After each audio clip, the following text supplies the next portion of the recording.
ಶ್ರೀ ಗುರುಭ್ಯೋ ನಮಃ ಪರಮಗುರುಭ್ಯೋ ನಮಃ ಶ್ರೀಮದಾನಂದತೀರ್ಥ ಭಗವತ್ಪಾದಾಚಾರ್ಯೇಭ್ಯೋ ನಮಃ ಶ್ರೀ ವೇದವ್ಯಾಸಾಯ ನಮಃ ಹರಿ ಓಂ ಶ್ರೀ ಪ್ರಾಣಪತಿಮಾನಮ್ಯ ಪೂರ್ಣಬೋಧಾದಿದೇಶಿಕಾನ್ ಈಶಾವಾಸ್ಯೋಪನಿಷದಃ ಕರಿಷ್ಯಾಮ್ಯರ್ಥಸಂಗ್ರಹಂ ಓಂ ನಿತ್ಯಾನಿತ್ಯಜಗದ್ಧಾತ್ರೆ ನಿತ್ಯಾಯ ಜ್ಞಾನಮೂರ್ತಯೇ ಪೂರ್ಣಾನಂದಾಯ ಹರಯೇ ಸರ್ವಯಜ್ಞಭ್ಯೇ ನಮಃ ಯಸ್ಮಾತ್ ಬ್ರಹ್ಮೇಂದ್ರ ರುದ್ರಾದಿ ದೇವತಾನಾಂ ಶ್ರೇಯೋಪಿ ಚ ಜ್ಞಾನಸ್ಫೂರ್ತಿಃ ಸದಾ ತಸ್ಮೈ ಹರಯೇ ಗುರವೇ ನಮಃ ಈಶಾವಾಸ್ಯಮಿದಂ ಸರ್ವಂ ಯತ್ಕಿಂಚ ಜಗತ್ಯಾಂ ಜಗತ್ ತೇನ ತ್ಯಕ್ತೇನ ಭುಂಜೀತಾಃ ಮಾಘೃತಃ ಕಸ್ಯ ಸ್ವಿದ್ಧನಂ.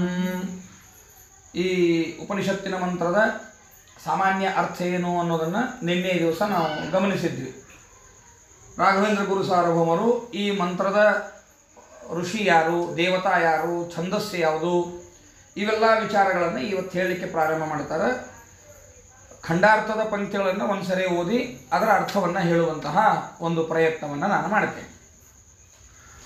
ಅಸ್ಯಾ ಉಪನಿಷದಃ ಸ್ವಯಂಭುವೋ ಮನುಃ ಋಷಿಃ ಯಜ್ಞನಾಮ ಹರಿಃ ದೇವತಾ ಅನುಷ್ಠುಭಾದಿ ಯಥಾಯೋಗ್ಯಂ ಛಂದೋ ಜ್ಞೇಯಂ ಅನೇಜದಿತ್ಯಾದಿನ ತತ್ವಂ ವಿವಕ್ಷುಃ ಉಪದಿಷ್ಟಂ ತತ್ವಂ ಅಧಿಕಾರಿಣ ಏವ ಹೃದ್ಯವತಿಷ್ಠತೆ ನ ಅನ್ಯಸ್ಯ ಇತಿ ಏತದುಪನಿಷದ ಅಧಿಕಾರ ಸಿದ್ಧ್ಯರ್ಥಂ ವಿಚ್ಛಿನ್ನ ವಿಷಯ ತೃಷ್ಣತ್ವಂ ತಾವತ್ ಆದ್ಯೇನ ಮಂತ್ರೇಣ ಸಯುಕ್ತಿಕಂ ವಿಧತ್ತೆ ಈಶೇತಿ ಅಂತ. ಇಲ್ಲಿ ರಾಯರು ಬಹಳ ಸುಂದರವಾಗಿ ನಮಗೆ ಉಪಕಾರವನ್ನು ಮಾಡುತ್ತಾರೆ. ಬಹಳ ಸುಂದರವಾದ ವಿಷಯವನ್ನು ನಿರೂಪಣೆಯನ್ನು ಮಾಡುತ್ತಾರೆ. ಆಚಾರ್ಯರ ಅಭಿಪ್ರಾಯಕ್ಕನುಗುಣವಾಗಿ ನಾವು ಆಚಾರ್ಯರ ಅಭಿಪ್ರಾಯವನ್ನು ಭಾಷ್ಯದಲ್ಲಿ ನೋಡುವಾಗ ನೋಡ್ತೀವಿ. ಆದರೆ ಅದನ್ನೇ ಎಷ್ಟು ಸಂಕ್ಷೇಪಗೊಳಿಸಿ ಆಚಾರ್ಯರು ಗುಟ್ಟಾಗಿ ಹೇಳಿರ್ತಕ್ಕಂತಹ ವಿಚಾರವನ್ನು ಕೂಡ ಎಷ್ಟು ಸ್ವರಸ ಸುಂದರವಾಗಿ ರಾಯರು ಹೇಳಿದರು ಅಂತ ಗೊತ್ತಾಗ್ತದೆ ಇವತ್ತಿನ ಪಂಕ್ತಿಯಲ್ಲಿ. ಮೊದಲನೆಯದಾಗಿ ಅಸ್ಯಾ ಉಪನಿಷದಃ ಸ್ವಯಂಭುವೋ ಮನುಃ ಋಷಿಃ. ಅಸ್ಯಾಹ ಉಪನಿಷದಃ ಅಂದರೆ ಈ ಈಶಾವಾಸ್ಯೋಪನಿಷತ್ತಿನ ಋಷಿಗಳು ಯಾರು ಅಂದರೆ ಸ್ವಯಂಭುವ ಮನುಗಳು. ಇದು ಭಾಗವತದ 8ನೇ ಸ್ಕಂದದಲ್ಲೂ ಬರುತ್ತದೆ. ಆಚಾರ್ಯರು ಅದನ್ನು ಕೋಟ ಮಾಡೇ ಮಾಡುತ್ತಾರೆ. ಅವಾಗ ಮಾಡುವ ಸಂದರ್ಭದಲ್ಲಿ ಆ ಭಾಗವತದ ಶ್ಲೋಕಗಳನ್ನೇ ಓದಿ ತೋರಿಸ್ತೇನೆ. ಆಗ ಅಂದ್ರೆ ಈ ಮಂತ್ರ ಬರಲಿಕ್ಕೆ ಋಷಿಗಳು ಯಾರು ಅಂದರೆ ಸ್ವಯಂಭುವ ಮನುಗಳು. ಈಶಾವಾಸ್ಯೋಪನಿಷತ್ತು ಬರಲಿಕ್ಕೆ ಕಾರಣೀ ಪುರುಷರಾದ ಋಷಿಗಳು. ಯಾಕೆ ಋಷಿಗಳು ಅಂತ, ಯಾಕೆ ದ್ರಷ್ಟಾರರು ಅಂತ ಅರ್ಥ. ಯಾಕೆ ಅಂದರೆ ಇದು ಅಪೌರುಷೇಯವಾಗಿರ್ತಕ್ಕಂತಹ ವೇದ. ಅಪೌರುಷೇಯವಾಗಿರ್ತಕ್ಕಂತಹ ವೇದಕ್ಕೆ ಇನ್ಯಾರೂ ಕೂಡ ಲೇಖಕರು ಅಂತ ಇರುವುದಿಲ್ಲ. ಇದು ಅಪೌರುಷೇಯ, ಪೌರುಷೇಯ ಅಲ್ಲ. ರಾಮಾಯಣ ಮಹಾಭಾರತ ಮೊದಲಾದವುಗಳು ಪುರಾಣಗಳೆಲ್ಲ ಇರುವ ಇವು ಪೌರುಷೇಯ. ಆದರೆ ಇದು ಮಾತ್ರ ಏನದ ಅಪೌರುಷೇಯ, ಇದು ವೇದ. ಆದ್ದರಿಂದಾಗಿ ಇದಕ್ಕೆ ದ್ರಷ್ಟಾರರು ಅಂತ ಹೇಳಬೇಕು, ಋಷಿಗಳು ಅಂತ ಹೇಳಬೇಕು.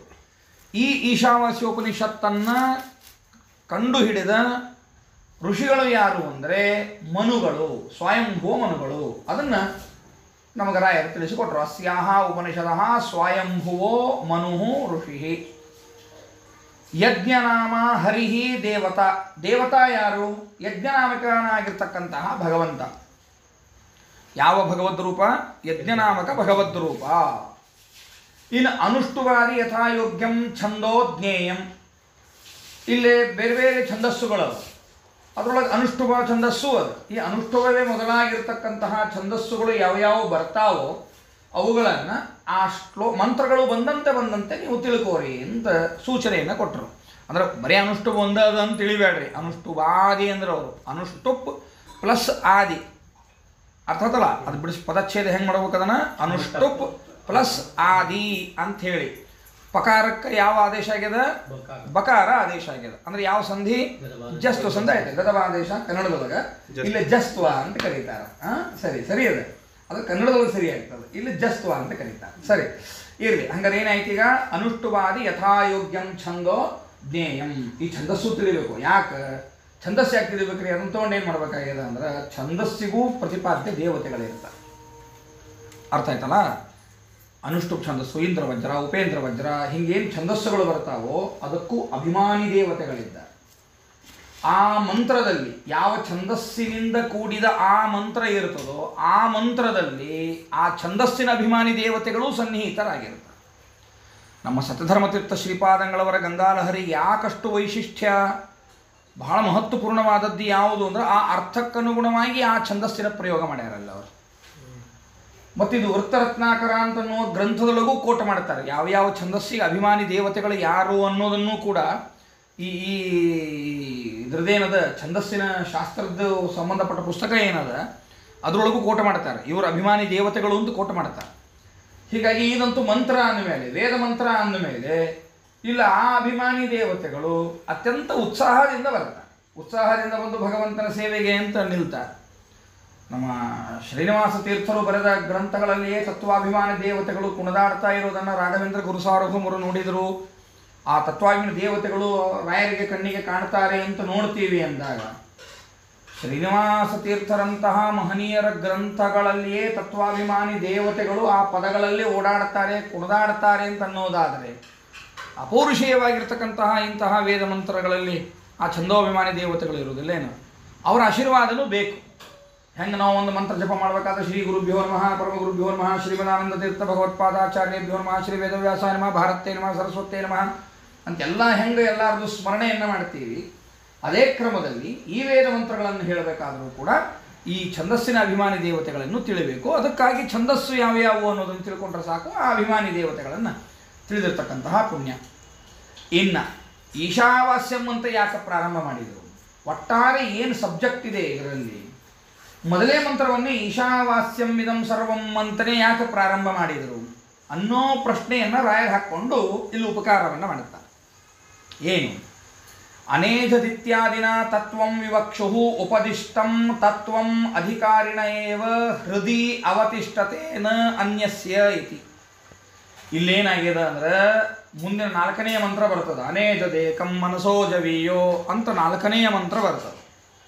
ಈ 4ನೇ ಮಂತ್ರದಿಂದ ಸ್ವಯಂಭೂ ಮನುಗಳು ತತ್ವವನ್ನು ಹೇಳಲಿಕ್ಕೆ ಪ್ರಾರಂಭ ಮಾಡುತ್ತಾರೆ. ಪರಮಾತ್ಮ ತತ್ವವನ್ನು ಬಹಳ ಸುಂದರವಾಗಿ ಪರಮಾತ್ಮ ತತ್ವವನ್ನು ವಿವರಣೆಯನ್ನು ಕೊಡ್ತಾರೆ ಈ ಉಪನಿಷತ್ತಿನ 4ನೇ ಮಂತ್ರದಿಂದ. ಅನೇಜದಿತ್ಯಾದಿನ ಅಂದರೆ 4ನೇ ಮಂತ್ರ. ಅನೇಜದೇಕಂ ಮನಸೋ ಜವೀಯೋ ಅಂತ ಏನು 4ನೇ ಮಂತ್ರ ಬರ್ತದೆ, ಆ 4ನೇ ಮಂತ್ರದಿಂದ ತತ್ವಂ ವಿವಕ್ಷು, ಅಲ್ಲಿ ತತ್ವವನ್ನು ಹೇಳಲಿಕ್ಕೆ ಅಂತ ಏನು ಪ್ರಾರಂಭ ಮಾಡ್ತಾರೋ, ಅಲ್ಲೇನು ಉಪದೇಶ ಮಾಡ್ತಾರೋ ಅಂತಹ ತತ್ವ ಅಧಿಕಾರಿಣ ಏವ ಹೃದಯ ಅವತಿಷ್ಠತೆ. ಅದೇನಾಗಬೇಕು ಅಂದ್ರೆ ಅಧಿಕಾರಿಯಾಗಿರ್ತಕ್ಕಂಥವ್ರು, ಈ ಉಪನಿಷತ್ತನ್ನು ಓದಬೇಕು ತಿಳಿಬೇಕು ಅಂತ ಅಪೇಕ್ಷೆ ಪಟ್ಟ ಅಧಿಕಾರಿಗಳು ಯಾರಿದ್ದಾರೋ ಅವರ ಹೃದಯದೊಳಗೆ ಮನಸ್ಸಿನೊಳಗೆ ಉಳಿಬೇಕಲ್ಲ. ಉಪದೇಶ ಹೇಳಿದ್ದಾಯಿತು, ಕೇಳಿದ್ದಾಯಿತು, ಮಂಗಳಾರತಿ ಮಾಡಿದ ಮೇಲೆ ಅವ್ರಿಗೂ ಮರೆತು ಇವ್ರಿಗೂ ಮರೆತು ಅಂತ ಆಗಬಾರದು. ತತ್ವ ಮನಸ್ಸಿನೊಳಗೆ ಉಳಿಬೇಕು. ಮನಸ್ಸಿನೊಳಗೆ ತತ್ವ ಉಳಿದಾಗ ಅನುಷ್ಠಾನಕ್ಕೆ ಬರಲಿಕ್ಕೆ ಸಾಧ್ಯ. ಸುಮ್ಮನೆ ಹಂಗೆ ಇವತ್ತಿನ ಮಕ್ಕಳ ಜೊತೆ ಅದು ಎಕ್ಸಾಮ್ ಪರ್ಪಸ್ಲಿ ಓದೋದು, ಎಕ್ಸಾಮ್ ಆದಮೇಲೆ ಮರೆತು ಬಿಡೋದು, ಹಾಗೆ ಇರ್ತದೆ ಇವತ್ತಿನ ಮಕ್ಕಳಿಗೆ. ಅದು ಈ ಎಕ್ಸಾಮ್ ಸಲುವಾಗಿ ಇಂತ ಓದ್ತಾರೆ, ಎಕ್ಸಾಮ್ ಆದಮೇಲೆ ಆ ಕಾನ್ಸೆಪ್ಟ್ ಅವ್ರಿಗೆ ಮರ್ತೇ ಹೋಗ್ತದೆ. ಇಲ್ರಿ ಅವಾಗ ಎಕ್ಸಾಮ್ನ ಬರ್ದಿಲ್ರಿ, ಆದರೆ ಈಗ ಕೇಳಿದ್ರೆ ಗೊತ್ತಾಗೋದಿಲ್ಲರಿ ಅಂತ ಹೇಳ್ತಾರೆ. ಹಂಗಲ್ಲ, ಅದು ಅಲ್ಲ, ಕ್ರಮ ಅಲ್ಲ. ಓದಬೇಕಾದ್ರೆ ಅದು ಮನಸ್ಸಿಗೆ ಅಂತ ತಗೊಂಡು ಓದಿದಾಗ ನನ್ನ ಜೀವನಕ್ಕೆ ಬೇಕು. ಅಂದ್ರೆ ಶಾರ್ಟ್ ಟೈಮ್ ಅಲ್ಲ, ಲಾಂಗ್ ಟೈಮ್. ನಾನು ಏನು ಕಾನ್ಸೆಪ್ಟ್ ಇದನ್ನು ತಿಳ್ಕೊಳ್ಳಿಕ್ಕೆ ಹೊರಟೀನಿ, ವಿಷಯವನ್ನು ಏನು ತಿಳಿಲಿಕ್ಕೆ ಹೊರಟಿದ್ದೇನೆ, ಈ ವಿಷಯ ಲಾಂಗ್ ಟರ್ಮ್. ಲಾಂಗ್ ಟರ್ಮ್ ಅಂದ್ರೆ ಬರೀ ಮತ್ತೆ ಇನ್ಯಾವುದೋ 5 ಇಯರ್ಸು 6 ಇಯರ್ಸ್ ಹಿಂಗೆ ಲಾಂಗ್ ಟರ್ಮ್ ಅಲ್ಲ, ಲೈಫ್ ಟೈಮ್. ಅದಕ್ಕೆ ಬೇಕು ಅಂತ ಅನ್ನೋದು ನಮ್ಮ ಹೃದಯದೊಳಗೆ ಇದು ಉಳಿಯಬೇಕಾದರೆ, ಹೃದಯ ಅವತಿಷ್ಠತೆ, ಅದು ಉಳಿಯಬೇಕಾಗಿದ್ದರೆ ಅಧಿಕಾರಿಗಳಿಗೆ ಮಾತ್ರ ಉಳಿತದೆ, ಬೇರೆಯವರಿಗೆ ಉಳಿಯುವುದಿಲ್ಲ. ಇದು ರಹಸ್ಯವಾಗಿರ್ತಕ್ಕಂಥ ವಿಷಯ. ಉಪನಿಷತ್ತಂದ್ರೆ ರಹಸ್ಯವಾಗಿರ್ತಕ್ಕಂತಹ ವಿಷಯ ಅವು. ಯಾಕಂದರೆ ಅಧ್ಯಾತ್ಮದ ವಿಷಯಗಳನ್ನು ನಿರೂಪಣೆ ಮಾಡ್ತಾ ಇರ್ತಾರೆ. ಆದ್ದರಿಂದಾಗಿ ಅದು ಬೇಕಾದಷ್ಟು ಓಪನ್ ಹೇಳಿದರೂ ಅವರು ಮನಸ್ಸಿನೊಳಗೆ ಮೂಡುವುದೇ ಇಲ್ಲ. ಹೇಳೋದು ಬೇಕಾದಷ್ಟು ಹೇಳೋದು. ಅವು ಗೀತೆಯಲ್ಲಿ ಶ್ರೀಕೃಷ್ಣ ಪರಮಾತ್ಮ ಬೇಕಾದಷ್ಟು ಹೇಳಿದ. ಇತಿ ಗುಖ್ಯತಮಂ ಶಾಸ್ತ್ರಂ ಇದ ಮುಕ್ತಮ್ಮ ಯಾನಹ ಬೇಕಾದಷ್ಟು ಹೇಳಿದ. ಇದು ಗುಟ್ಟು ಅಂತ ಹೇಳಿದ. ಅದನ್ನೆಲ್ಲ ನಾನಾ ವಿಧದ ಪ್ರಕಾಶನಗಳು ಹೊರಗೆ ಬಂತು. ಆದರೆ ಇದು ಗುಟ್ಟು ಅಂತ ಯಾರೂ ತಿಳಿಲೇ ಇಲ್ಲ. ಮತ್ತು ತಾವೇನು ತಿಳಿದ್ರು ಅದೇ ಸತ್ಯ ಅಂತ ತಿಳ್ಕೊಂಬಿಟ್ರು. ಅದೇ ರಹಸ್ಯ. ಅಂದ್ರೆ ಎಲ್ಲೋ ಒಂದು ಕಡೆಗೆ ಮೂಲಿ ಒಳಗೆ ಮುಚ್ಚಿಟ್ಟಿದ್ರು, ತೆಗೆದು ಮುಚ್ಚಿಟ್ಟಿದ್ರು ಅಂತ ಅನ್ನೋದೇನದ ಅದು ಅಲ್ಲ. ರಹಸ್ಯ ಅಂದ್ರೆ ಆ ಅರ್ಥ ಅಲ್ಲ. ರಹಸ್ಯ ಅನ್ನೋ ಶಬ್ದಕ್ಕೆ ನಮ್ಮ ಮನೆಯೊಳಗೆ ನಮ್ಮಪ್ಪನೋ ರಹಸ್ಯದೊಳಗೆ ಮುಚ್ಚಿಟ್ಟಿದ್ದಾರೆ, ಪ್ರಾಪರ್ಟಿ ಬಂಗಾರ ಬೆಳ್ಳಿ ರಹಸ್ಯದೊಳಗೆ ಹಂಗೆ ಮುಚ್ಚಿಡೋದಂತ ಅರ್ಥ ಅಲ್ಲ.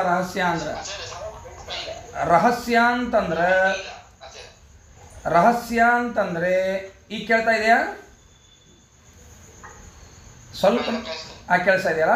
ಯಸ್. ರಹಸ್ಯ ಅಂತನ್ನೋ ಶಬ್ದಕ್ಕೆ ಅರ್ಥ ಎಷ್ಟು ಹೇಳಿದರೂ ಕೂಡ ಅದು ಓಪನ್ನೇ ಇರ್ತದೆ. ಮುಚ್ಚಿಟ್ಟದ್ದು ಅಂತನೋ ಅರ್ಥ ಅಲ್ಲ, ಅದು ಓಪನ್ನೇ ಇರ್ತದೆ. ಓಪನ್ ಇದ್ದರೂ ಕೂಡ ಅದು ಮನಸ್ಸಿಗೆ ಹಿಡಿಸೋದಿಲ್ಲ, ಅದು ಮನಸ್ಸಿಗೆ ನಾಟೋದನೇ ಇಲ್ಲ. ಅದೇ ರಹಸ್ಯ. ಅದು ಬೇಕಾದಷ್ಟು ಹೇಳಿ, ಬೇಕಾದಷ್ಟು ಪ್ರಕಾಶನಗಳಾದ ಪುಸ್ತಕಗಳನ್ನು ಕೊಡ್ರಿ, ಓದು ಸರಿ, ಭಯಪಟ್ಟ ಮಾಡಿ ಸರಿ, ಭಯಪಟ್ಟ ಮಾಡ್ತಾನೋ ವಿನಃ ತನ್ನ ಮನಸ್ಸಿನೊಳಗೆ ತೋಳುವುದಿಲ್ಲ. ಅರ್ಥ ಆಯ್ತಾ ಇಲ್ಲ? ಅದಕ್ಕೆ ರಹಸ್ಯ ಅಂತ ಕರೀತಾರೆ ಅದನ್ನು. ಮನಸ್ಸಿನೊಳಗೆ ಯಾರು ಅಧಿಕಾರಿಗಳಿದ್ದಾರೆ ಅವರಿಗೆ ಮಾತ್ರ ನೀವು ಅರ್ಧ ಮಾತಾಡ್ರಿ, ಮನಸ್ಸಿಗೆ ಮೂಡುತ್ತೆ. ನಮ್ಮ ವಿಷ್ಣು ತೀರ್ಥರ ಕಥೆಯನ್ನು ಕೇಳಬೇಕಾದ್ರೆ ಕೇಳ್ತೀವಲ್ಲ, ಮಂಚವಾರದು ಮಡದಿಬಾರದು ಅಂತ ದಾಸಯ್ಯ ಹಾಡ್ಕೋತ ಹೊಂಟ್ರೆ ಇವು ವಿಷ್ಣು ತೀರ್ಥರಿಗೆ ವೈರಾಗ್ಯ ಬಂದ್ಬಿಡ್ತು. ಹಾಡಿದವ್ರಿಗೆ ವೈರಾಗ್ಯ ಬಂದಿಲ್ಲ, ಕೇಳಿದವ್ರಿಗೆ ಏನಾಯ್ತಲ್ಲೇ ವೈರಾಗ್ಯ ಬಂತು ಅಂತ ಕೇಳ್ತೀವಲ್ಲ. ಹಾಗೆ ಅವ್ರು ಕಿಂಪಶು ಪೂರ್ವದೇಹೇ ಅಂದರು, ಟೀಕಾಕೃತ್ಪಾದರು ಆಗಿಬಿಟ್ರು, ಟೀಕಾಕೃತ್ಪಾದರೆ ಆಗಿಬಿಟ್ರು ಮಹನೀಯರು ಅಲ್ಲ. ಈ ಕ್ರಮದೊಳಗೆ ಅಂದರೆ ಯಾರು ಅಧಿಕಾರಿಗಳಿರ್ತಾರೋ ಅವರಿಗೆ ಮಾತ್ರ ಅದು ಪರಿಣಾಮ ಕೊಡುತ್ತದೆ, ಯಾರು ಅಧಿಕಾರಿಗಳಲ್ಲ ಅವರಿಗೆ ಅದು ಪರಿಣಾಮ ಕೊಡುವುದಿಲ್ಲ ಅಂತ. ಹಾಗಾದರೆ ರಹಸ್ಯತಮವಾಗಿರ್ತಕ್ಕಂತಹ ಇಂತಹ ಉಪನಿಷತ್ತು, ಆ ತತ್ವ, ಉಪನಿಷತ್ತಿನಲ್ಲಿ ಪ್ರತಿಪಾದಿತವಾಗಿರ್ತಕ್ಕಂತಹ ತತ್ವ ಅದು ಸಜ್ಜನರ ಮನಸ್ಸಿನೊಳಗೆ ಉಳಿಬೇಕಾದರೆ ಅದಕ್ಕೊಂದು ಅಧಿಕಾರಿಗಳು ಅಂತಿರ್ತಾರೆ. ಯಾಕ್ರಿ ಶಿಕ್ಷಕರಿಗೆಲ್ಲ ಹೇಳ್ಬಿಟ್ರೆ ಆಗಿ ಹೋಗ್ತದಲ್ಲ? ಹಾಗಲ್ಲ ಅಲ್ಲ.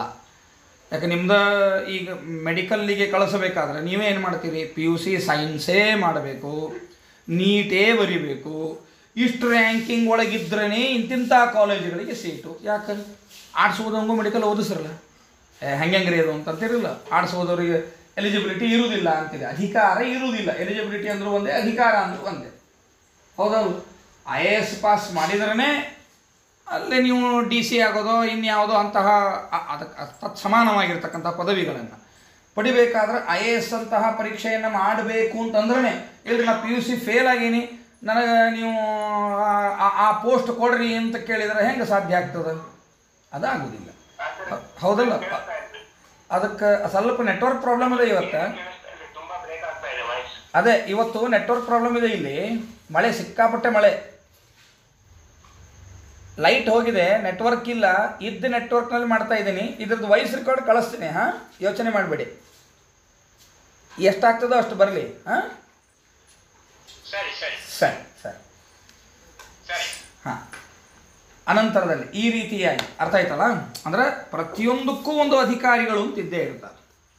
ಅಧ್ಯಾತ್ಮದೊಳಗೂ ಇರೋದು. ಯಾಕೆ ಅಧಿಕಾರ ಅಂತ ಹೇಳ್ಬೇಕ್ರಿ? ಅವರು ಅಷ್ಟೇ ಮನಸ್ಸಿನೊಳಗೆ ಮೂಡಬೇಕು. ಯಾಕೆ? ಮೆಡಿಕಲ್ ಓದ್ಬೇಕಾದ್ರೆ ಬಯಾಲಜಿ ತೊಗೊಂಡು ಮಕ್ಕಳಿಗೆ ಮಾತ್ರ ಅದು ತಲೆ ಒಳಗೆ ಉಳಿತದೆ ಮೆಡಿಕಲ್ ಓದೋ ವಿನಃ ಬೇರೆ ವಿಷಯ ತೊಗೊಂಡು ಪೊಲಿಟಿಕಲ್ ಸೈನ್ಸು ಇನ್ಯಾರೋ ತೊಗೊಂಡವ್ರಿಗೆ ಅದು ಮೆಡಿಕಲ್ ಓದೊಳಗಿನ ಆ ಟರ್ಮ್ಸ್ ಏನಿರ್ತಾವೆ ಅದು ಅರ್ಥ ಆಗ್ಲಿಕ್ಕೆ ಅದ್ರ ಸಾಧ್ಯ ಅದೇನು? ಇಲ್ಲ. ಬರೀ ವಯಸ್ಸಾಗ್ಯದ ಅಥವಾ ಒಂದೇನೋ ಡಿಗ್ರಿ ಅದ ಅಂದ ಮಾತ್ರಕ್ಕೆ ಅದು ಹೇಗೆ ತಲೆಯಲ್ಲಿ ಹೋಗೋದಿಲ್ವೋ ಹಾಗೆ ರಹಸ್ಯತಮವಾಗಿರ್ತಕ್ಕಂತಹ ವಿಷಯಗಳು ತಲೆಯೊಳಗೆ ಹೋಗಬೇಕಾದ್ರೆ ಅದಕ್ಕೆ ಆಗಿರ್ತಕ್ಕಂತಹ ಎಲಿಜಿಬಿಲಿಟಿ ಏನೋ ಅದು ಬೇಕು. ಅದನ್ನೇ ನಮ್ಮ ಸಂಸ್ಕೃತದಲ್ಲಿ ಅಧಿಕಾರಿಗಳು ಅಂತ ಕರೆಯೋರು. ಅದನ್ನೇ ರಾಯರು ಹೇಳ್ತಾರೆ, ಉಪದಿಷ್ಟಂ ತತ್ವಂ ಅಧಿಕಾರಿಣ ಏವ ಹೃದಯ ಅವತಿಷ್ಠತೆ ನ ಅನ್ಯಸ್ಯ ಇತಿ. ಅದಕ್ಕಾಗಿಯೇ ಏತದ್ ಉಪನಿಷದ ಅಧಿಕಾರ ಸಿದ್ಧಾರ್ಥ. ಹಾಗಂದ್ರೆ ಇಂತಹ ಉಪನಿಷತ್ತಿನ ವಿಷಯ ನಮ್ಮೊಳಗೆ ಅರ್ಥ ಆಗಬೇಕಲ್ಲ. ಏತತ್ ಉಪನಿಷದ ಅಧಿಕಾರ ಸಿದ್ಧಾರ್ಥ, ಆ ಅಧಿಕಾರ ಪಡ್ಕೋಬೇಕಲ್ಲ. SSLC ರಿಸಲ್ಟ್ ಚಲೋ ಮಾಡಬೇಕು, PUC ಸೈನ್ಸ್ ಮಾಡಬೇಕು, ಅಲ್ಲಿ ಬಯಾಲಜಿ ತಗೋಬೇಕು, ಅಲ್ಲಿ ಚೆನ್ನಾಗಿ ಸ್ಕೋರ್ ಮಾಡಬೇಕು, ನೀಟ್ ಎಕ್ಸಾಮ್ನಲ್ಲಿ ಒಳ್ಳೆ ರ್ಯಾಂಕಿಂಗ್ ಬರಬೇಕು, ಆಗ ನಿನಗೆ ಮೆಡಿಕಲ್ ಓದಲಿಕ್ಕೆ ಅಧಿಕಾರ ಅಂತ ಹೇಳಿದಂತೆ ಇಲ್ಲೂ ಕೂಡ ಇಲ್ಲಿ 4ನೆಯ ಮಂತ್ರದಿಂದ ಅನೇಜದೇಕಂ ಮನಸೋ ಜೀವಿಯೋ ಅಂತ ಹೇಳ್ತಕ್ಕಂತಹ 4ನೆಯ ಮಂತ್ರದಿಂದ ಯಾವ ತತ್ವವು ಪ್ರತಿಪಾದಿತವಾಗಿದೆಯೋ ಆ ತತ್ವವನ್ನು ತಿಳಿಯಬೇಕೆಂಬ ಅಧಿಕಾರ ಏನಿದೆ ಆ ಅಧಿಕಾರದ ಸಿದ್ಧಿಗಾಗಿ ಫಸ್ಟಿಗೆ ಅಧಿಕಾರ ಅಂದರೆ ಏನು, ಇಲ್ಲಿ ಕ್ವಾಲಿಫಿಕೇಶನ್ ಏನಪ್ಪ, ಈ ಉಪನಿಷತ್ತಿನ ತತ್ವವನ್ನು ತಿಳಿಲಿಕ್ಕೆ ಏನು ಮೊದಲನೆಯ ಅರ್ಹತೆ ಅಂದರೆ ವಿಚ್ಛಿನ್ನ ವಿಷಯ ತೃಷ್ಣತ್ವಂ. ಇದು ಮೊದಲನೆಯದು. ವಿಚ್ಛಿನ್ನ ವಿಷಯ ತೃಷ್ಣತ್ವ ಅಂದರೆ ಅತಿ ಆಸೆಯ ತ್ಯಾಗ ಮಾಡಬೇಕು. ನಮಗೆ ಭಗವಂತನ ತತ್ವ, ಈ ಉಪನಿಷತ್ತಿನಲ್ಲಿ ಹೇಳಿರ್ತಕ್ಕಂಥ ತತ್ವ ನಮಗೆ ಅರ್ಥ ಆಗಬೇಕಾದರೆ ಮೊದಲನೇದು ನಮಗೆ ಏನು ಕ್ವಾಲಿಫಿಕೇಶನ್ ಬೇಕು, ನಮ್ಮ ಅರ್ಹತೆ ಏನಿರಬೇಕು? ವಿಚ್ಛಿನ್ನ ವಿಷಯ ತೃಷ್ಣತ್ವ. ವಿಚ್ಛಿನ್ನ ವಿಷಯ ತೃಷ್ಣತ್ವ ಅಂದರೆ ಏನಂತ ಅರ್ಥ? ಅತಿ ಆಸೆಯ ತ್ಯಾಗ ಮಾಡಬೇಕು, ಆಸೆಯ ತ್ಯಾಗ ಮಾಡಬೇಕು. ವಿಷಯ ಭೋಗಗಳ ಕಡೆ ಗಮನ ಹೋಗಬಾರದು. ಇಂದ್ರಿಯಗಳು ಬಯಸುವುದು ಸಹಜ, ಇಂದ್ರಿಯಗಳು ಇದು ಬೇಕು ಅದು ಬೇಕು ಅಂತ ಬಯಸೋದು ಸಹಜ, ಆದರೆ ಅದು ಬಯಸಿದೆ ಅಂತ ಆ ಕಡೆಗೆ ಜಾರಬಾರದು. ಅದೇ ವಿಚ್ಛಿನ್ನ ವಿಷಯ ತೃಷ್ಣತ್ವ. ಇದು ಮೊದಲನೆಯದು. ಅದಕ್ಕಾಗಿ ಇನ್ನು ಎರಡನೇದು ಮತ್ತು ಬೇರೆ ಅದನ್ನು ಹೇಳ್ತಾರೆ. ಮೊದಲನೆಯ ಈ ವಿಚ್ಛಿನ್ನ ವಿಷಯ ತೃಷ್ಣತ್ವವನ್ನು, ಅರ್ಥಾತ್ ವಿಷಯದ ತ್ಯಾಗದ ಭಾವನೆ ನಮ್ಮೊಳಗೆ ಮೂಡಲಿ ಅನ್ನೋ ಕಾರಣದಿಂದಾಗಿ ಆದ್ಯೇನ ಮಂತ್ರೇಣ ಸಯುಕ್ತಿಕಂ ವಿಧತ್ತೆ ಈಶೇತಿ. ಮೊದಲನೆಯ ಮಂತ್ರ ಈಶಾವಾಸ್ಯಮಿದಂ ಸರ್ವಂ ಅನ್ನೋ ಮಂತ್ರದಿಂದ ಹೇಳ್ತಾ ಇದ್ದಾರೆ. ಹಾಗಾದರೆ ಮೊದಲನೆಯ ಮಂತ್ರದ ವಿಷಯ ಏನು, ಅದರಿಂದ ಧ್ವನಿತವಾದ ತತ್ವ ಏನು? ವಿಚ್ಛಿನ್ನ ವಿಷಯ ತೃಷ್ಣತ್ವ. ಇದನ್ನು ರಾಯರು ಹೇಳಿದ್ರು. ಈಗ ಇದು ಉಪನಿಷತ್ತಿನೊಳಗೆ ಎಲ್ಲಿದೆ? ಈಗ ರಾಯರು ಹೇಳಿದರು, ಆಯಿತು, ಭಕ್ತರು ಆಯಿತು ಅಂತ ಒಪ್ಪಿಕೊಂಡ್ವಿ. ಅಲ್ಲ, ಮಂತ್ರದೊಳಗೆ ಎಲ್ಲಿದೆ? ಬಹಳ ಸುಂದರವಾಗಿದೆ. ತೇನ ತ್ಯಕ್ತೇನ ಭುಂಜೀತಾ ಮಾಘೃದ ಕಸ್ಯ ಸ್ವಿಧನ, ಮಾಘೃದ ಕಸ್ಯ ಸ್ವಿಧನ. ಇನ್ನೊಬ್ಬರ ಧನವನ್ನು ನೋಡಿ, ಧನ ಅಂದರೆ ಬರೀ ದುಡ್ಡು ಅಂತ ತಿಳ್ಕೊಳ್ಳೋದು ಬೇಡ. ನಮಗೆ ಇನ್ನೊಬ್ಬರದು ಯಾವುದೇ ವಿಧದ್ದು ಅಸೂಯೆ ಆಗಬಹುದು. ಇನ್ನೊಬ್ಬರ ಜ್ಞಾನ ನೋಡಿ ಅಸೂಯೆ ಆಗಬಹುದು, ಇನ್ನೊಬ್ಬರ ವಿರಕ್ತಿ ನೋಡಿ ಅಸೂಯೆ ಆಗಬಹುದು, ಇನ್ನೊಬ್ಬರ ತಪಸ್ಸು ನೋಡಿ ಅಸೂಯೆ ಆಗಬಹುದು, ಇನ್ನೊಬ್ಬರ ಜನ ಕೀರ್ತಿಯನ್ನು ನೋಡಿ ಏನು ಕೀರ್ತಿವಂತರು ಅಂತ ಅನ್ನೋದನ್ನು ನೋಡಿಯೂ ಅಸೂಯೆ ಅವೆಲ್ಲ ಸಂಪತ್ತೇ. ಸಂಪತ್ತಂದರೆ ಕೇವಲ ಕ್ಯಾಶು ಅಥವಾ ಬಂಗಾರ ಬೆಳ್ಳಿ ಅನ್ನೋದೊಂದೇ ಸಂಪತ್ತಂತೇನಲ್ಲ. ಜನಾನುರಾಗ ಬಹಳ ಪಡ್ಕೊಂಡಿರ್ತಾರೆ, ಅದು ಒಂದು ಸಂಪತ್ತು. ಯಾವಾಗಲೂ ಸುಖದಿಂದ ಇರ್ತಾರೆ ಅವರು, ಎಂಥ ಬಡತನ ಇದ್ದರೂ ಸುಖದಿಂದಲೇ ಇರ್ತಾರೆ, ಅದು ಒಂದು ದೊಡ್ಡ ಸಂಪತ್ತು. ಎಲ್ಲವೂ ಸಂಪತ್ತು ಅಂತಲೇ ಕರೆಸಿಕೊಳ್ತಾವೆ. ಅವರಲ್ಲಿರ್ತಕ್ಕಂತಹ ವೈರಾಗ್ಯವೂ ಸಂಪತ್ತು ಅನಿಸಿಕೊಳ್ತದೆ, ಅವರಲ್ಲಿರ್ತಕ್ಕಂತಹ ಜ್ಞಾನವೂ ಸಂಪತ್ತು ಅನಿಸಿಕೊಳ್ತದೆ, ಅವರಲ್ಲಿರ್ತಕ್ಕಂತಹ ಬಲವು, ದೈಹಿಕ ಬಲವೂ ಕೂಡ ಸಂಪತ್ತು ಅಂತಲೇ ಅನಿಸಿಕೊಳ್ತದೆ. ಇದನ್ನು ನೋಡಿದಾಗ ಒಬ್ಬ ದುರ್ಬಲನಿಗೆ ಪ್ರಬಲನನ್ನು ನೋಡಿದಾಗ ಮಾತ್ಸರ್ಯ ಬರಲಾರದು. ಅವನ ಯೋಗ್ಯತೆಗೆ ಅನುಗುಣವಾಗಿ ಭಗವಂತ ಅವನಿಗೆ ಅನುಗ್ರಹ ಮಾಡಿದ. ಅದು ಜ್ಞಾನವೋ ಬಲವೋ ಐಶ್ವರ್ಯವೋ ಯಾವುದು, ಅದನ್ನು ನೋಡಿ ನಾನು ಮಾತ್ಸರ್ಯ ಮಾಡಬಾರದು ಅನ್ನೋದೇ ಮಂತ್ರದ ಅರ್ಥ. ರಾಯರೇನಂತ ಹೇಳಿದರು? ಮೊದಲನೆಯ ಅಧಿಕಾರ ಹೇಳಬೇಕಾದ್ರೆ ಏನಂತ ಹೇಳಿದರು? ವಿಚ್ಛಿನ್ನ ವಿಷಯ ತೃಷ್ಣತ್ವ. ಅದು ಮಂತ್ರದಲ್ಲಿ ಬಂದಿದೆ ಇಲ್ಲಿಗ. ಎಸ್, ಇದು ರಾಯರು ತೋರಿಸಿಕೊಟ್ಟದ್ದು. ಹಾಗಾದ್ರೆ ಈ ಮಂತ್ರದ ಅರ್ಥ ಏನಪ್ಪ? ಅದನ್ನು ರಾಯರು ಮುಂದಿನ ಪಂಕ್ತಿಗಳಲ್ಲಿ ಹೇಳ್ತಾರೆ.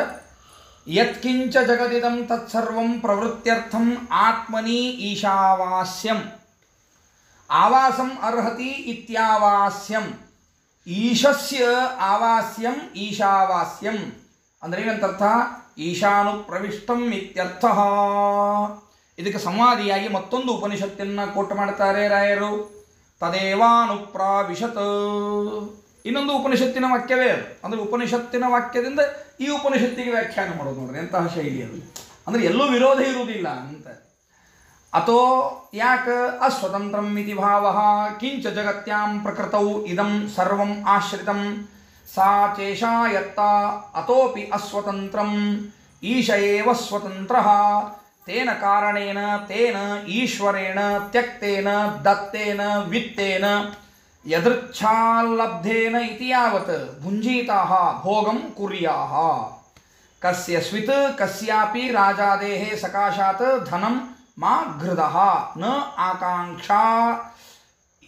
ಆಕಾಂಕ್ಷೇಥಾಃ ಈಶಾತ್ ಅನ್ಯ ಸ್ವಾತಂತ್ರ್ಯೇಣ ತಸ್ಯ ದಾನೆ ಸಾಮರ್ಥ್ಯಾಭಾವಾತ್ ಈಶ ದತ್ತೇನೈವ ವರ್ತೇತ ಇತಿ ಭಾವಃ ಅಂತ. ಅದರ ಅಭಿಪ್ರಾಯ ಏನು? ಈ ಮಂತ್ರದ ಅಭಿಪ್ರಾಯ ಏನು ಅನ್ನೋದನ್ನು ರಾಯರು ಇಲ್ಲಿ ಕೊಡ್ತಾರೆ. ಏನು?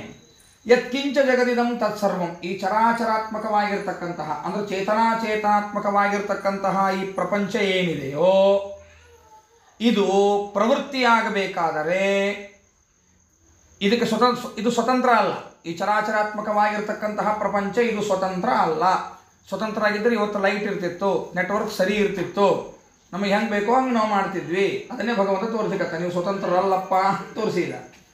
ಮಳೆ ಇಲ್ಲ, ಮಳೆಯಂತೆ ಆರ್ಭಟ, ಮಳೆ ಅರೆ ಇಲ್ಲ, ಏನೋ ಮರ ಬಿದ್ದೋ ಏನೋ ಆಗಿ ಲೈಟ್ ಎಲ್ಲ ಹೋಯಿತು. ಪರಿಣಾಮ ಏನಾಯಿತು? ಲೈಟ್ ಇಲ್ಲ, ಹೀಗಾಗಿ ಅದು ವೈಫೈ ಇಲ್ಲ. ಹೌದಲ್ಲ? ಈ ಪ್ರಾಬ್ಲಮ್ ನಾವು ಸ್ವತಂತ್ರರಾಗಿದ್ದರೆ ಅದನ್ನು ಸರಿ ಮಾಡ್ತಿದ್ವೋ ಇಲ್ಲ? ನಮಗೆ ಮಾಡ್ಲಿಕ್ಕೆ ಸಾಧ್ಯದನ ಇಲ್ಲ. ಅದನ್ನೇ ತೋರಿಸಿಕೊಟ್ಟ. ಅಂದರೆ ಇವತ್ತಿನ ಪಾಠಕ್ಕೆ ಅದೇ ಇವತ್ತಿನ ಇದನ್ನೇ ದೃಷ್ಟಾಂತ. ಯತ್ಕಿಂಚ ಜಗದಿದಂ ತತ್ಸರ್ವಂ ಪ್ರವೃತ್ತಿಯರ್ಥಂ ಆತ್ಮನಿ, ಅಂದರೆ ಈ ಚರಾಚರಾತ್ಮಕವಾಗಿರ್ತಕ್ಕಂತಹ ಚೇತನಾತ್ಮಕವಾಗಿರ್ತಕ್ಕಂತಹ ಈ ಜಗತ್ತೇನಿದೆ ತನ್ನ ವ್ಯಾಪಾರ ಆಗಬೇಕಾಗಿತ್ತು ಅಂತಾದರೆ ಆತ್ಮನಿ ತನ್ನೊಳಗೇ ಇರ್ತಕ್ಕಂತಹ ಭಗವಂತ ಅಂತ ತನ್ನೊಳಗೆ ಸನ್ನಿಹಿತನಾಗಿರ್ತಕ್ಕಂತಹ ಭಗವಂತನ ಆವಾಸಕ್ಕೆ ಯೋಗ್ಯವಾಗಿದೆ. ಅಂದರೆ ಅರ್ಥಾತ್ ಈ ಪ್ರಪಂಚವು ಭಗವಂತನ ಆವಾಸಕ್ಕೆ ಯೋಗ್ಯವಾಗಿದೆ. ಹೊರಗಡೆಗೆಲ್ಲೋ ಇದ್ದದ್ದಲ್ಲ, ತನ್ನೊಳಗೇ ಇದ್ದದ್ದು. ಯಾಕೆ ತನ್ನೊಳಗೆ ಇದ್ದದ್ದು? ಅದನ್ನು ಆಚಾರ್ಯರು ಭಾಷ್ಯದಲ್ಲಿ ಹೇಳ್ತಾರೆ. ಸ್ವತಃ ಪ್ರವೃತ್ಯ ಶಕ್ಯತ್ವಾತ್ ಈಶಾವಾಸ್ಯಮಿದಂ ಜಗತ ಅಂತ ಮುಂದೆ ಭಾಷ್ಯದಲ್ಲಿ ಆಚಾರ್ಯರು ಹೇಳ್ತಾರೆ. ಅದನ್ನು ಆಚಾರ್ಯರ ಭಾಷ್ಯವನ್ನು ನೋಡುವಾಗ ಇನ್ನೂ ಕ್ಲಿಯರ್ ಆಗ್ತದೆ. ಅಂದರೆ ಯಾವುದಕ್ಕೂ ಕೂಡ ಸ್ವತಃ ಪ್ರವೃತ್ತಿ ಇಲ್ಲ, ಯಾವುದನ್ನು ಮಾಡಲಿಕ್ಕೂ ಸ್ವತಃ ಪ್ರವೃತ್ತಿ ಅನ್ನೋದು ಇಲ್ಲ. ಆದ್ದರಿಂದಾಗಿ ಭಗವಂತ ಅವೆಲ್ಲದರೊಳಗೂ ಪ್ರವೇಶ ಮಾಡಿದ. ಭಾಗವತದ 3ನೆಯ ಸ್ಕಂದದಲ್ಲಂತೂ ಮೇಲಿಂದ ಮೇಲೆ ಈ ಶ್ಲೋಕಗಳು ಬರ್ತವೆ. ಅಂದರೆ ಸುಮ್ಮನೆ ಇದನ್ನು ನಾವೇ ಏನೋ ಅರ್ಥವನ್ನು ಕಲ್ಪಿಸಿ ಹೇಳಿದ್ದು ಅಂತ ತಿಳಿಯೋದು ಬೇಡ. ಭಾಗವತದ 3ನೆಯ ಸ್ಕಂದದಲ್ಲಿ, ಭಾಗವತದ 2ನೆಯ ಸ್ಕಂದದಲ್ಲಿ, ಏಕಾದಶ ಸ್ಕಂದದಲ್ಲಿ ಹಲವಾರು ಬೇಡ 4ನೆಯ ಸ್ಕಂದದಲ್ಲಿ ಧ್ರುವ ಮಹಾರಾಜರು ಹೇಳ್ತಾರಲ್ಲ. ಸುಮ್ಮನೆ ಒಂದು ಉದಾಹರಣೆಗೆ ಹೇಳೋದಾದರೆ, ಧ್ರುವ ಮಹಾರಾಜರು ಭಗವಂತನನ್ನು ಕುರಿತು ತಪಸ್ಸು ಮಾಡಬೇಕು ಅಂತ ಕೂತ್ಕೊಂಡ್ರು. ಭಗವಂತ ಪ್ರತ್ಯಕ್ಷನಾದ, ಏನು ಹೇಳಬೇಕು ಅಂತ ಅನ್ಲಿಕ್ಕಾಗಲಿಲ್ಲ. ಆಗ ಶಂಖವನ್ನು ಪರಮಾತ್ಮ ಧ್ರುವ ಮಹಾರಾಜರಿಗೆ ಹಚ್ಚಿದ.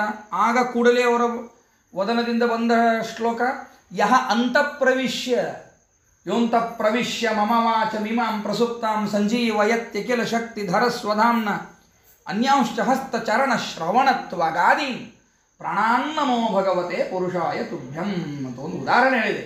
ಹೀಗೆ ಭಾಗವತದಲ್ಲಿ ಸಾವಿರ ಪ್ರಸಂಗಗಳು, ಅಂದರೆ ಸಾವಿರ ಶ್ಲೋಕಗಳು. ಯಾವುದೇ ಒಂದು ಚೇತನ ಅಥವಾ ಅಚೇತನ ಅದು ಒಂದು ವ್ಯಾಪಾರ ಅಂತ ಮಾಡಬೇಕಾಗಿದೆ. ವ್ಯಾಪಾರ ಅಂದರೆ ಬಿಸ್ನೆಸ್ ಅಂತ ಅರ್ಥ ಅಲ್ಲ. ಅದೇನೋ ಒಂದು ಕಾರ್ಯವನ್ನು ಮಾಡಬೇಕು ಅಂತಾಗಿದ್ದರೆ ಒಳಗಡೆಗೆ ಭಗವಂತನ ಪ್ರವೇಶ ಬೇಕು. ಯಹ ಅಂತಃಪ್ರವಿಶ್ಯ, ಅದನ್ನೇ ಹೇಳಿದರು ಧ್ರುವರಾಜರು, ಒಳಗಡೆಗೆ ಪ್ರವೇಶ ಮಾಡಿ.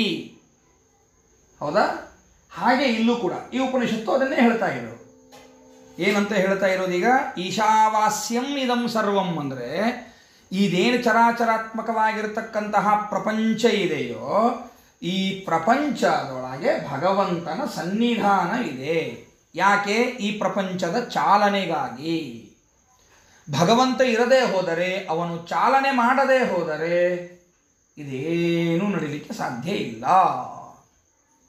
ಅರ್ಥಾತ್ ಆತ್ಮನಿ ಈಶಾವಾಸ್ಯಂ ಅಂದರೆ ಆವಾಸಂ ಅರ್ಹತಿ ಇತ್ಯಾವಾಸ್ಯಂ ಅಂತ. ಅದರ ಪದಚ್ಛೇದ ಹೆಂಗೆ ಮಾಡಬೇಕೀಗ? ಈಶಾವಾಸ್ಯಂ ಅನ್ನುವಲ್ಲಿ ಪದಚ್ಛೇದ ಹೆಂಗೆ ಮಾಡಬೇಕು? 2 ರೀತಿ ಮಾಡಲಿಕ್ಕೆ ಅವಕಾಶ ಉಂಟು. ಈಶ ಆವಾಸ್ಯಂ ಈಶಾವಾಸ್ಯಂ ಸವರ್ಣ ದೀರ್ಘ ಸಂಧಿ ಮಾಡಬಹುದು, ಅಥವಾ ಈಶಾವಾಸ್ಯಂ ಆವಾಸ್ಯಂ ಅಂತೂ ಮಾಡಬೇಕಾದ್ರೆ. ಈಶಾ ಅಂತ ತೃತೀಯ ವಿಭಕ್ತಿಗೆ ಇಟ್ಟುಕೊಂಡರ ಮಾಡು ಒಂದು, ಅಥವಾ ಈಶ ಅಂತ ಮಾಡಿಕೊಂಡು ಅದನ್ನು ಷಷ್ಠಿ ತತ್ಪುರುಷ ಮಾಡಿ ಈಶಸ್ಯ ಆವಾಸ್ಯಂ ಅಂತಾದರೂ ಮಾಡು. 2 ಸವರ್ಣ ದೀರ್ಘನೇ ಆಗೋದು, ಬೇರೆ ಏನಾಗೋದಿಲ್ಲ. ಅಲ್ಲೊಂದು ಸಂಧಿ ಇಲ್ಲೊಂದು ಸಂಧಿ ಏನಾಗೋದಿಲ್ಲ, 2 ಸವರ್ಣ ದೀರ್ಘನೇ. 2 ಸವರ್ಣ ದೀರ್ಘ ಆಗಬೇಕಾದ್ರೆ ಹೆಂಗೆ ಮಾಡಿದ್ರೆ ಈ ಭಾಗವತದ ಅರ್ಥಗಳಿಗೆ, ಉಪನಿಷತ್ತಿನ ಪೀಠಿಕೆ ಭಾಗಕ್ಕೆ, ಮುಂದಿನ ಉಪನಿಷತ್ತಿನ ಮಂತ್ರಗಳಿಗೆ, ಉಪನಿಷತ್ತಿನ ಉಪಸಂಹಾರಕ್ಕೆ ಸರಿ ಹೊಂದಬೇಕಲ್ಲ. ಒಂದು ವಿಗ್ರಹ ಮಾಡಿ ಅದರ ಅರ್ಥ ಅಂತ ಹೇಳಬೇಕಾದ್ರೆ ಅದು ಯಾಕೆ ಉಪನಿಷತ್ತು ಹೊರಟದ ಆ ಉದ್ದೇಶ ಸಫಲ ಆಗಬೇಕಲ್ಲ. ಹೇಳೋದು ಒಂದು, ಮುಂದೆ ಮಂತ್ರಗಳನ್ನು ಪದಚ್ಛೇದ ಮಾಡಿ ಅರ್ಥ ತಿಳಿಸೋದು ಇನ್ನೊಂದು ಅಂತಾದರೆ ಹೌದು, ಹಂಗಾಗಬಾರ್ದು. ಹಂಗಾರೆ ಹೆಂಗೆ ವಿಗ್ರಹ ಮಾಡಬೇಕು ಅದನ್ನು ಅಂದ್ರೆ ಈಶಸ್ಯ ಆವಾಸ್ಯಂ ಈಶಾವಾಸ್ಯಂ, ಹಂಗೆ ಮಾಡ್ರಿ ಅಂತ ಹೇಳಿದರು. ಅಂದರೆ ಏನಂತರ್ಥ? ಈಶಾನು ಪ್ರವಿಷ್ಟಂ ಇತ್ಯರ್ಥ. ಈಶಾ ಅದರೊಳಗೆ ಪ್ರವೇಶ ಮಾಡಿದ. ಈಶಾ ಅದರೊಳಗೆ ಪ್ರವೇಶ ಮಾಡಿದ ಅಂದರೆ ಏನಂತರ್ಥ? ಅದು ಅಸ್ವತಂತ್ರವಾಗಿದೆ, ಇವನಿರದೇ ಅದಕ್ಕೆ ಏನೂ ಮಾಡಲಿಕ್ಕೆ ಆಗುವುದಿಲ್ಲ. ಅದಕ್ಕಾಗಿ ಇವನೇನು ಮಾಡಿದ? ಅದರೊಳಗಡೆಗೆ ಪ್ರವೇಶವನ್ನು ಮಾಡಿದ. ಅಲ್ರಿ, ಇದೊಂದ ಬೇಡ ಅಂದರೆ ಈ ಭಾಗವತ ಒಂದ ನೋಡಿದ್ದಲ್ಲ. ರಾಯರಂತಾರ ಇನ್ನೊಂದು ಉಪನಿಷತ್ತು ಹೇಳ್ತೇನೆ ನೋಡು ಅಂತಾರ. ಆ ಶಬ್ದ ಸ್ಪಷ್ಟ ಇದ್ದದ್ದು ಹೇಳ್ತೇನೆ ನೋಡು ಅಂತಾರ. ಏನು? ತದೇವಾನುಪ್ರಾವಿಶತ್ ಅಂದರೆ ಭಗವಂತ ಏನು ಮಾಡಿದ? ಆ ಪದಾರ್ಥಗಳಲ್ಲಿ ಪ್ರವೇಶ ಮಾಡಿದ. ಅಥೋ ಆದ್ದರಿಂದ ಏನಂತ ಗೊತ್ತಾಯಿತು? ಅಸ್ವತಂತ್ರಂ ಇತಿ ಭಾವ. ಎಲ್ಲವೂ ಏನಂತ ಗೊತ್ತಾಯಿತು? ಅಸ್ವತಂತ್ರ ಅಂತ ಗೊತ್ತಾಯಿತು. ಸ್ವಾತಂತ್ರ್ಯ ಯಾವಕ್ಕೂ ಇಲ್ಲ. ನಮ್ಮ ಮನಸ್ಸೇ ನಮ್ಮ ಸ್ವತಂತ್ರ ಇಲ್ಲರಿ. ಯೋಚನೆ ಮಾಡಿ ನೋಡ್ರಿ, ನಾವು ಹಿಂಗೇ ಮಾತಾಡಬೇಕು, ಹಿಂಗೇ ವಿಷಯ ನಿರೂಪಣೆ ಮಾಡಬೇಕು ಅಂತ ಅನ್ಕೊಂಡಂತೆ ಮಾಡಿದ್ರೆ ಹೆಂಗಿಲ್ಲ. ಇಂಥದ್ದೇ ತಿನ್ನಬೇಕು, ಇಂಥದ್ದೇ ಉಣಬೇಕು, ಅದು ನಮ್ಮ ಕೈಯಾಗಿಲ್ಲ. ಯಾವುದು ನಮ್ಮ ಕೈಯಲ್ಲಿ ಇದೆ ಅಲ್ಲ? ಕ್ಷಣ ಕ್ಷಣ ಪ್ರತಿ ಕ್ಷಣ ನಾವು ಅಸ್ವತಂತ್ರರು ಅಂತ ಅನ್ನೋದನ್ನು ಭಗವಂತ ಎಷ್ಟು ತೋರಿಸ್ತಾನೆ. ಅದನ್ನೇ ಸ್ವಯಂಭೂಮನುಗಳು ಹೇಳಿದಪ್ಪ, ನಾವು ಎಷ್ಟು ಅಸ್ವತಂತ್ರರಿದ್ದೀವಿ, ಹಾಗಿರುವಾಗ ನಮಗೆ ಯಾಕೆ ಅಹಂಕಾರ ಬೇಕು? ಅಹಂಕಾರಕ್ಕೆ ಆಸ್ಪದನೇ ಇಲ್ಲ. ಯಾವುದೂ ನಮ್ಮ ಕೈಯಲ್ಲಿ ಇಲ್ಲವೇ ಇಲ್ಲ. ನಾವೇ ಅಸ್ವತಂತ್ರರು. ನಮ್ಮ ಇಂದ್ರಿಯ ಅಸ್ವತಂತ್ರ, ನಮ್ಮ ಮನಸ್ಸು ಅಸ್ವತಂತ್ರ, ನಮ್ಮ ದೇಹ ಅಸ್ವತಂತ್ರ. ನಿನ್ನೆ ಎಷ್ಟು ಗಟ್ಟದ ಅಷ್ಟು ಇವತ್ತು ಗಟ್ಟಿ ಇಲ್ಲ, ಅಥವಾ ಇವತ್ತೆಷ್ಟು ಟೊಳ್ಳಿದೆ ಅಷ್ಟು ಟೊಳ್ಳು ನಾಳೆನೂ ಇಲ್ಲ, ನಾಳೆ ಗಟ್ಟಿನೂ ಆಗಬಹುದು. ಕಥೆ ಕೇಳ್ತವಲ್ಲ, ರಘುಪ್ರಿಯ ತೀರ್ಥ ಶ್ರೀಪಾದಂಗಳವರ ಕಥೆ ಕೇಳ್ತೀವಲ್ಲ. ಪೂರ್ವಾಶ್ರಮದೊಳಗೆ ಇರುವಾಗ ಅವರ ಪರಿಸ್ಥಿತಿ ಮಂಗಳಾರತಿ ತೊಗೊಂಡ್ರೆ ಉಷ್ಣ ಆಗಬೇಕು, ತೀರ್ಥ ತೊಗೊಂಡ್ರೆ ಪಾಪ ತಂಪಾಗಬೇಕು. ಇಂತಹ ಪ್ರಕೃತಿಯವರು ಆಶ್ರಮ ತೆಗೆದುಕೊಂಡ ಮೇಲೆ ಅನೇಕ ವರ್ಷಗಳ ಕಾಲ ಪೀಠಾಧಿಪತ್ಯವನ್ನು ಅತ್ಯಂತ ಯಾವುದೂ ರೋಗ ಇರಲಾರ್ದಂಗೆ ಆಳಿದರು. ಸತ್ಯಧ್ಯಾನರ ಕಥೆಯನ್ನು ಕೇಳ್ತೀವಲ್ಲ, ವಿದ್ಯಾಮಾನ್ಯ ತೀರ್ಥರಿಗೆ ಬಹಳ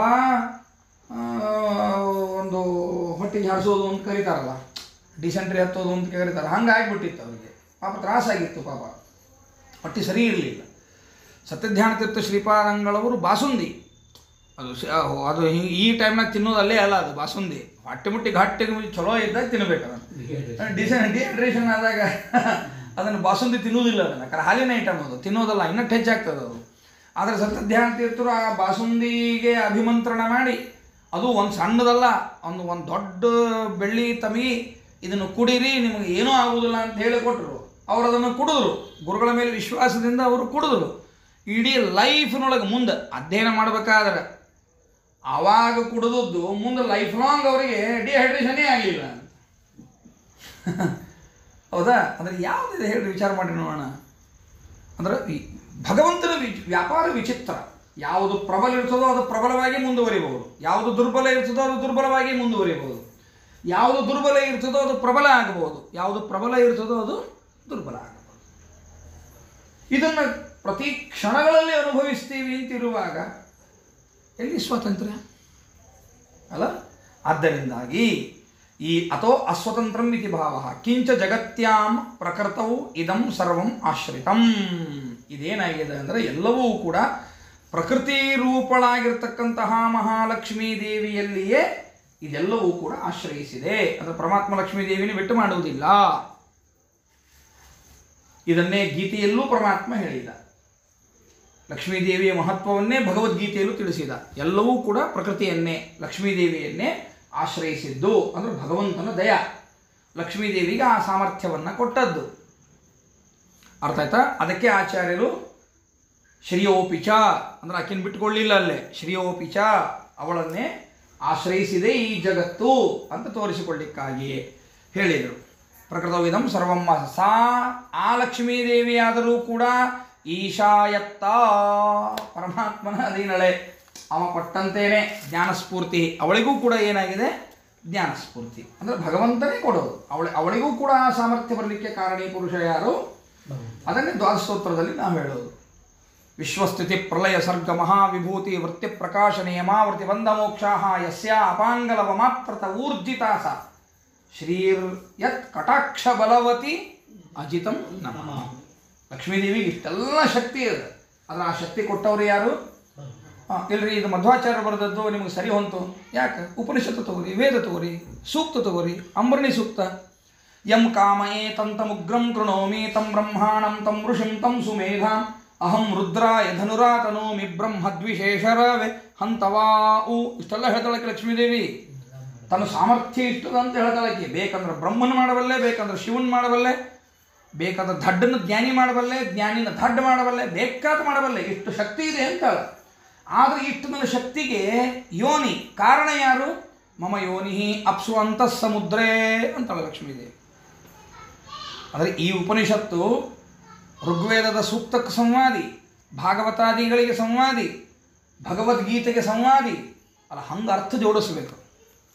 ಇದ್ರೊಳಗೆ ಹೇಳೋದು ಅರ್ಥ ಒಂದು, ಅದರಾಗ ಹೇಳೋದು ಅರ್ಥ ಇನ್ನೊಂದು ಅಂತಾದ್ರೆ ಅದು ಸರಿಯಾಗುವುದಿಲ್ಲ. ಅದು ಪ್ರಾಜ್ಞರು ಒಪ್ಪುವುದಿಲ್ಲ. ಪ್ರಾಜ್ಞರು ಒಪ್ಪಬೇಕಾದ್ರೆ ಎಲ್ಲ ಕಡೆಗೂ ಒಂದೇ ಅಭಿಪ್ರಾಯ ಬರಬೇಕು. ಈಗ ನೋಡಿ, ಮಹಾಭಾರತದ ಅಂದರೆ ಭಗವದ್ಗೀತೆಯ ಅಭಿಪ್ರಾಯ,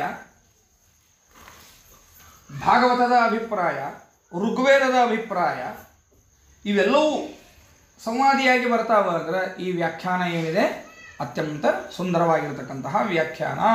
ಸಾಚೇಷ ಯತ್ತ ಅತೋಪಿ ಅಸ್ವತಂತ್ರಂ.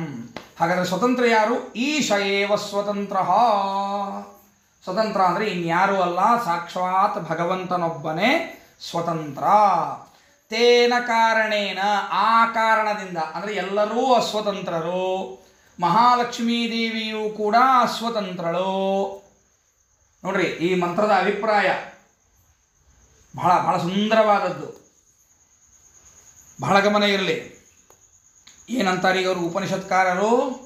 ಅಪ್ಪ, ಎಲ್ಲರೂ ಅಸ್ವತಂತ್ರರು, ಮಹಾಲಕ್ಷ್ಮೀ ದೇವಿಯೂ ಕೂಡ ಅಸ್ವತಂತ್ರಳು. ಈ ಕಾರಣದಿಂದ ತೇನ ಈಶ್ವರೇಣ ತ್ಯಕ್ತೇನ ದತ್ತೇನ ವಿತ್ತೇನ, ಈ ಕಾರಣದಿಂದ ಸರ್ವತಂತ್ರ ಸ್ವತಂತ್ರನಾಗಿರ್ತಕ್ಕಂತಹ ಭಗವಂತ ದಯೆಯಿಂದ ಏನು ದುಡ್ಡಾದಿಗಳನ್ನು ಕೊಡ್ತಾನೋ, ಅಂದರೆ ಧನ ಕನಕಾದಿಗಳನ್ನು ಏನು ಕೊಡ್ತಾನೋ ಅದೆಲ್ಲನೂ ಆಗಲೇ ಹೇಳಿದಂತೆ ಎಲ್ಲವೂ ಬರುತ್ತಾವೆ. ಐಶ್ವರ್ಯಾದಿಗಳೇನು ಬರ್ತಾವೋ ಅವೆಲ್ಲವೂ ಬರುತ್ತಾವೆ. ಅವುಗಳನ್ನು ಏನು ಭಗವಂತ ಕೊಡ್ತಾನೋ ಯದೃಚ್ಛಾ ಲಬ್ಧೇನ, ನಿನ್ನ ಯೋಗ್ಯತೆಗನುಗುಣವಾಗಿ ಭಗವಂತ ನಿನಗೆ ಏನು ಕೊಡ್ತಾನೋ ಅದನ್ನು ಮಾತ್ರ ಭುಂಜೀತಾಹ ಭೋಗಂ ಕುರ್ಯಾಹ ಅಂತ ಅರ್ಥ. ಅದರ ಮಾತ್ರ ಏನು ಮಾಡು? ಭೋಗ ಮಾಡು. ಯಾಕೆ? ನೀ ಪಡಿಲಿಕ್ಕೆ ಸ್ವತಂತ್ರ ಅಲ್ಲ, ನೀ ಆಸೆ ಪಡಬಹುದು ಅಷ್ಟೇ.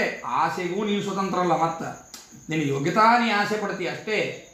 ಅದರ ಆಸೆ ಪಡಬೇಕಾದ್ರೆ ಒಳಗೆ ಪ್ರೇರಕನಾಗಿ ಭಗವಂತ ಬೇಕಲ್ಲ.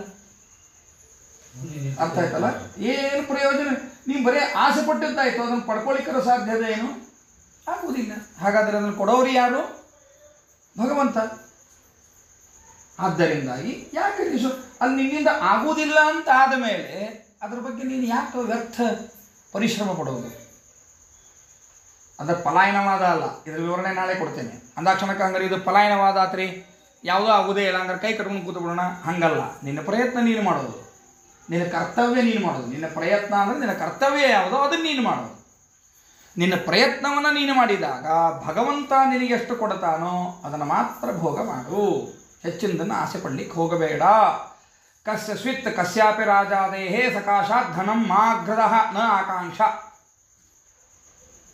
ಇನ್ನೊಬ್ಬರ ಕಡೆಗೆ ಹೋಗಿ ನನಗೆ ಇಟ್ಟು ಕೊಡ್ರಿ ಅಟ್ಟು ಕೊಡ್ರಿ ಕೇಳಲೇ ಬೇಡ. ನಿನಗೆ ಎಷ್ಟು ಕೊಡಬೇಕು ಅಂತ ಇರ್ತದೋ ಅಷ್ಟು ಕೊಟ್ಟೇ ಕೊಡ್ತಾನ. ಹೋಗಿ ಇನ್ನೊಬ್ರು ಮುಂದೆ ಹೋಗಿ ಯಾಕೆ ಕೈ ಚಾಚಿ ಇಟ್ಕೊಂಡು ಕೇಳ್ತೀಯಪ್ಪ?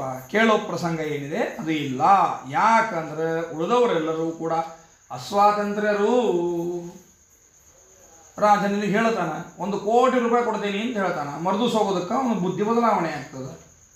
ಕೊಡಂಗಿಲ್ಲ ಅಂತಾನ. ಇವತ್ತು ಕೊಡ್ತೀನಿ ಅಂತಾನ, ನಾಳೆ ಕೊಡಂಗಿಲ್ಲ ಅಂತಾನ. ಏನು ಮಾಡವನಿ ಯಾವಾಗ? ಹೌದಲ್ಲ? ಅದು ಎಲ್ಲರೂ ಅಸ್ವಾತಂತ್ರ್ಯರು. ಎಲ್ಲರೂ ಅಸ್ವತಂತ್ರರಾದ್ದರಿಂದಾಗಿ ಯಾರ ಕಡೆಗೂ ಕೈ ಚಾಚುವ ಅವಶ್ಯಕತೆ ಇಲ್ಲ. ಕೈ ಚಾಚೋದಾದರೆ ಯಾರಿಗೆ ಕೈ ಚಾಚೋದು? ಬೇಡಿದರೆ ನನ್ನ ಒಡೆಯನನ್ನೇ ಬೇಡುವೆ, ಬೇರೆ ಇನ್ಯಾರನ್ನು ಬೇಡುವುದಿಲ್ಲ ಅಂತ ಅರ್ಥ. ಈ ಅನುಸಂಧಾನದಿಂದ ಎಲ್ಲರೂ ನಮ್ಮ ನಮ್ಮ ಕರ್ತವ್ಯಗಳನ್ನು ಮಾಡಿದರೆ, ಅದು ಲೌಕಿಕ ವೈದಿಕ ಯಾವುದೇ ಇರಲಿ, ಅದು ನಾನು ಪ್ರೊಫೆಸರೋ ಅಥವಾ ನಾನು ಇಂಜಿನಿಯರೋ, ನಾನು ಡಾಕ್ಟ್ರೋ, ನಾನೊಬ್ಬ ಆಟೋ ಡ್ರೈವರೋ, ನಾನು ಲಾರಿ ಚಾಲಕನೋ, ನಾನು ಯಾರೋ, ನಾನು ಕಸ ಗುಡಿಸ್ತೇನೋ, ಅಥವಾ ನಾನು ಪ್ರೈಮ್ ಮಿನಿಸ್ಟರ್ ಇದ್ದೇನೋ, ನಾನು MLA ಇದ್ದೇನೋ, MP ಇದ್ದೇನೋ, ಏನಿದ್ದೇನೋ, ನನ್ನ ಕೆಲಸವನ್ನು ನಾನು ಭಗವಂತನ ಪ್ರೀತಿಗಾಗಿ ಯಾವುದೇ ಲಾಭದ ದೃಷ್ಟಿ ಇರಲಾರ್ದೇನೆ ಕೇವಲ ಭಗವಂತ ಪ್ರೀತನಾಗಲಿ, ಅದರಿಂದ ಭಗವಂತ ಏನು ಕೊಡ್ತಾನೋ ಅದರಿಂದ ನಾನು ಇರ್ತೇನೆ ಅಂತನ್ನೋ ಭಾವನೆಯಿಂದ ಮಾಡಿದರೆ ಇಡೀ ದೇಶ ತಾನಾಗಿಯೇ ಸ್ವಾಸ್ಥ್ಯ ಇರ್ತದೆ, ಡೆವಲಪ್ಮೆಂಟ್ ತಾನಾಗಿಯೇ. ಹಿಂದೆ ಈ ಭಾವನೆ ಇತ್ತು ಅಂತಲೇ ಅಭಿವೃದ್ಧಿ ಹೊಂದಿದ ದೇಶ ಅಂತಿತ್ತು ನಮ್ಮದು. ಪರಕೀಯರೆಲ್ಲ ದಾಳಿ ಮಾಡಲಿಕ್ಕೆ ಕಾರಣ ಇಲ್ಲಿ ಸಂಪತ್ತೇ ಅಲ್ಲ. ಇಲ್ಲಿ ಸಂಪತ್ತಿನ ಮೇಲೆ ಅವರೆಲ್ಲ ದಾಳಿ ಮಾಡಿ ಬರಬೇಕಾದ್ರೆ ಅವತ್ತಿನ ಜನಗಳ ಅನುಸಂಧಾನ ಏನಿತ್ತು? ಈಶಾವಾಸ್ಯವಿದಂ ಸರ್ವಂ ಯತ್ಕಿಂಚ ಜಗತ್ಯಾಂ ಜಗತ ತೇನ ತ್ಯಕ್ತೇನ ಭುಂಜೀತಾಃ. ಲಂಚ ಪಂಚ ಇದು ಯಾವೂ ಇರಲಿಲ್ಲ. ಪ್ರಾಮಾಣಿಕತೆಯಿಂದ ಕೆಲಸ ಮಾಡ್ಕೊಂಡು ಹೋಗ್ತಿದ್ದೆ. ನೋಡಿರಿ ಎಷ್ಟು ಸುಂದರವಾಗಿರ್ತಕ್ಕಂಥದ್ದು. ಇವತ್ತಿನ ದೇಶಕ್ಕೂ ಇವತ್ತಿನ ಯುವಕರಿಗೂ ಕೂಡ ಅತ್ಯಂತ ಸ್ಫೂರ್ತಿದಾಯಕವಾಗಿರ್ತಕ್ಕಂತಹ ಮಾತು. ಭಗವಂತ ನಿನಗೇನು ಕೊಡ್ತಾನೋ ಅದೇ ರೀತಿಯಾಗಿ ಒಂದು ಕಂಪ್ನಿ ಒಳಗೆ ಕೆಲಸಕ್ಕೆ ಹೋಗ್ತೀನಿ ಅಂದರೆ ಅಲ್ಲೇನು ಸಂಬಳ ಫಿಕ್ಸ್ ಮಾಡ್ತಾರೋ ಅದಕ್ಕೆ ನ್ಯಾಯದಿಂದ ದುಡಿ. ನೀವು ಮಲ್ಟಿನ MNCಗೆ ಹೋಗು, ಅಲ್ಲಿ ನಿನಗೊಂದು ಸ್ಯಾಲ್ರಿ ಫಿಕ್ಸ್ ಮಾಡ್ಯಾರ. ಆ ಸ್ಯಾಲ್ರಿ ಒಳಗೆ ನಿನಗೆ ಯಾವ ಕೆಲಸಕ್ಕಾಗಿ ಎಷ್ಟು ಸ್ಯಾಲ್ರಿ ಫಿಕ್ಸ್ ಮಾಡ್ಯಾರೋ ಅಷ್ಟಕ್ಕಾಗಿಯೇ ಮಾಡಿ. ಮತ್ತೆ ಏನೋ ಒಂದು ಲಾಭ ಹೆಚ್ಚಿಂದ ಬರ್ತದೆ ಅಂಥೇಳಿ ಸರ್ಕಾರಿ ಕೆಲಸದೊಳಗೆ ಸೇರಿರಿ, ಸಂಬಳದ ಜೊತೆಗೆ ಗಿಂಬಳ ಬರ್ತದೆ ಅಂತ ಕೆಲಸ ಮಾಡಬೇಡ. ಸಂಬಳಕ್ಕಾಗಿ ಕೆಲಸ. ದೇಶದ ಉದ್ದೇಶ ಆದರೆ ಸಂಬಳ ಇಟ್ಟು ಕೊಡ್ತಾರೆ, ಅದರೊಳಗೆ ತೃಪ್ತಿ ಇರಲಿ, ಹೆಚ್ಚಿಂದು ಬೇಡ. ನೋಡಿ ಎಂಥ ಸುಂದರವಾದದ್ದಲ್ಲ. ಅಂದರೆ ಇದೇ ಮೊದಲನೆಯ ಅಂದರೆ ತತ್ವಜ್ಞಾನ ತಿಳಿಬೇಕಾಗಿತ್ತು ಅಂದರೆ ಮೊದಲನೆಯ ಅಧಿಕಾರ ಯಾವುದು? ವಿಚ್ಛಿನ್ನ ವಿಷಯ ತೃಷ್ಣತ್ವ. ಅದು ಈ ಮಂತ್ರದೊಳಗೆ ಬಂತೈ. ಅದನ್ನೇ ರಾಯರು ನಮಗೆ ಸುಂದರವಾಗಿ ತಿಳಿಸಿಕೊಟ್ಟಿದ್ದಾರೆ.